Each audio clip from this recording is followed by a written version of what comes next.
सबसे पहले मैं नवाबजादा हसाम सलाउद्दीन साहब का, जो हमारे इस हाउस के कायद हैं, और टीएमओ आमिर शहजाद साहब का शुक्रिया अदा करना चाहूँगा कि उन्होंने आज इस मीटिंग का इनेकाद किया, इस एक मीटिंग कॉल की। इससे सबसे बड़ा जो फ़ायदा हुआ वो ये हुआ कि हमारी मुलाकात हो गई, हमने एक दूसरे को अच्छी तरह पहचान लिया और तमाम भाइयों ने अपने अपने ख्यालात का इजहार भी किया। भाइयों, बात यह है कि तकरीबन हर एक मेंबर ने आके यहाँ मुख्तलिफ महकमों में मुख्तलिफ किस्म के जो मसाइल हैं उसकी निशानदही की। बड़ी अच्छी बात है, हाईलाइट होनी चाहिए जो मसाइल हैं,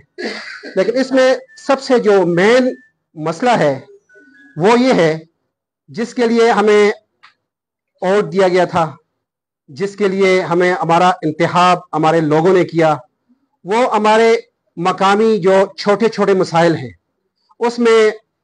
पानी के मसाइल हैं, गलियों के मसाइल हैं, इसी तरह राब्ता सड़कें हैं, उसके मसाइल हैं। मैं आज इस हाउस के ज़रिए नवाबजादा हसाम सलाउद्दीन साहब को ये रिक्वेस्ट करूँगा, क्योंकि आप बड़े हैं हमारे, इस वक्त आपके साथ और भी तहसीलें हैं, आप ये मसला उठाएं अपने हज़ारा लेवल पे, बल्कि सूबाई लेवल पे, क्योंकि इस वक्त हमारे ऊपर जो हमारा रिस्पॉन्सिबल है वो है हमारी सूबाई गवर्नमेंट, कि हमने जो चीज़ भी लेनी है, जाहिर है हमें सूबा कुछ देगा तो हम अपने लोगों की खिदमत कर सकेंगे। तो मैं आज जनाब चेयरमैन साहब को ये दरख्वास्त करूँगा कि जितना जल्दी हो सके एक कमेटी बनाएं, हमारे जो आला हकाम हैं सूबाई, जो ज़िम्मेदार लोग हैं, उनसे मीटिंग करें और हमारे जो फंड्स पिछले 2 साल से जो हम वैसे बैठे हुए हैं, जाहिर है हर एक मेंबर है वो जवाबदेह है, हर एक मेंबर अपने वीसी में अपने विलेज काउंसिल के लोगों के सामने जवाबदेह है। कल को ये लोग, जाहिर है सियासी लोग हैं, सियासत ये आगे भी करेंगे, कल जब ये लोग अपने इलाके में, अपने गांव में, अपने मोहल्ले में किसी के पास जाएंगे तो कम से कम उनको दिखाने के लिए कुछ कारकर्दगी हो।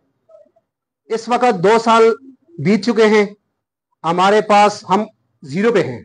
कुछ भी नहीं है कि जो हम अपने इलाके के लोगों को कह सके कि हाँ भाई मैंने फलां काम किया है, आपने मुझे वोट दिया, मैंने फलां काम किया। तो इसलिए मैं दरख्वास्त करूंगा चेयरमैन साहब को कि जितना जल्दी हो सके हमारे फंड्स बहाल किए जाएं, कि ये छोटे छोटे काम है लोगों के, ये काम हो सके। बहुत शुक्रिया, बहुत मेहरबानी।